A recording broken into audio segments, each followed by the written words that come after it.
The Iran-backed Houthi rebels in Yemen have been supporting Hamas, Hezbollah and Iran since the October 7th attack in Gaza by launching missile attacks on Israel. These missile attacks garnered regional attention, but since October 7th, the Houthis have launched an anti-ship campaign in the Red Sea and Gulf of Aden that is much more effective and dangerous. Although the attacks have only resulted in the sinking of 2 ships, they have caused significant disruption to international shipping, as many ships have diverted from the Red Sea and the Suez Canal, opting instead to take a longer route to the Cape of Good Hope and around southern Africa. The ongoing attacks have disrupted 12% of all international shipping that passes through the Red Sea. The Houthi rebel attacks also pose a threat to the oil movement out of the Persian Gulf, which has 20% of the world's oil passing through it. These 2 facts prompted the United States Navy to deploy warships, both to protect commercial ships from attacks and to target the Houthi locations responsible for the attacks. The U.S. Navy's traditional role is to suppress piracy, protect international shipping trade by maintaining open shipping lanes. The attacks by the U.S. and other international partners on the Houthi rebels have yielded mixed results, but the Navy's actions have also made their ships a target for the Houthi attacks. During the spring and summer of 2024, the U.S.S. Eisenhower, along with its carrier strike group consisting of up to 2 cruisers and 3 destroyers, operated in the area to suppress the Houthi activities. The Eisenhower strike group reported firing 155 surface-to-air missiles and 60 air-to-air missiles to defend itself against Houthi attacks.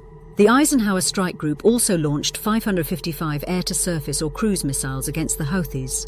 This incident marked the highest number of attacks against a U.S. aircraft carrier since World War II, underscoring the threat that missiles pose to aircraft carriers and the critical role of air defense systems against missile attack. The attacks were so numerous that the Houthi, most likely in a crude use of strategic communications, reported that the U.S.S. Eisenhower was struck, severely damaged, and most likely sunk. The Houthis likely sent this message to their supporters to boost their morale and place the US at a disadvantage in the region's messaging war. The Eisenhower was not hit, damaged, or sunk, but by the time the US DoD responded, the rumor had taken hold, and the ending of the carrier's deployment and exiting from the theater was reported as the US carrier was damaged and had to sail away from the war zone for repairs. This rumor followed Eisenhower on social media all the way to Crete in late June, and it was clear there was no damage to the Eisenhower. It was reported this week in a West Point publication that, though it was not hit, a Houthi missile came in low over the horizon toward the Eisenhower, which did not detect it as it got within 200 meters, 219 yards, from the carrier before it crashed into the sea without ever being engaged by the defense systems of the battle group. There are 2 lessons for the DoD in this Red Sea engagement. One lesson is the importance of timely and efficient media messaging to prevent rumors, such as Eisenhower's demise, from spreading and bolstering the morale of the Houthi and their allies. The West and NATO are increasingly concerned about this issue, as strategic communication is becoming a crucial component of public relations and messaging in military operations. The second lesson pertains to the danger that missiles pose. Even a relatively unsophisticated non-state actor such as the Houthis can acquire advanced weapons in sufficient quantities, putting a carrier strike group on the defensive and increasing the risk of missile strikes. While it's true that Iran supports the Houthis, the US Navy should learn from this and avoid unduly risking a carrier in a setting where more numerous and sophisticated Chinese missiles pose a threat, such as the Western Pacific. Sending the U.S.S. Eisenhower into the region in a haphazard attempt to suppress the Houthis was an unnecessary risk, and it was a mistake to use such a high-value asset as a U.S. supercarrier. The Houthis pose a risk to international trade and shipping, and the U.S. Navy must respond to this challenge.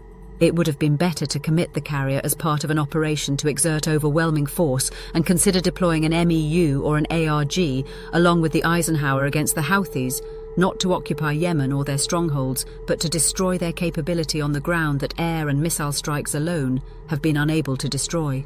The focus should not be on the composition of the ground force, but rather on the necessity of temporarily occupying ground with a ground unit to degrade the Houthis' infrastructure to an extent that would be impossible otherwise.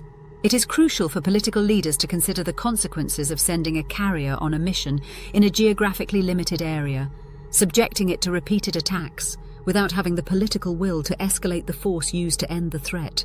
The political leadership put the U.S.S. Eisenhower in danger and hoped it wouldn't be hit, when it should have kept it out of harm's way, or sent it to end the threat to the carrier and regional shipping with a more decisive force to end the threat.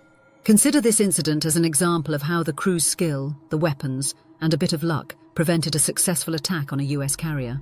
The insufficient effort resulted in decisions to divert shipping around the Cape of Good Hope and increase the risk to a U.S. carrier without significantly improving the situation in the Red Sea, illustrate how political decisions have resulted in the worst possible outcomes for the world.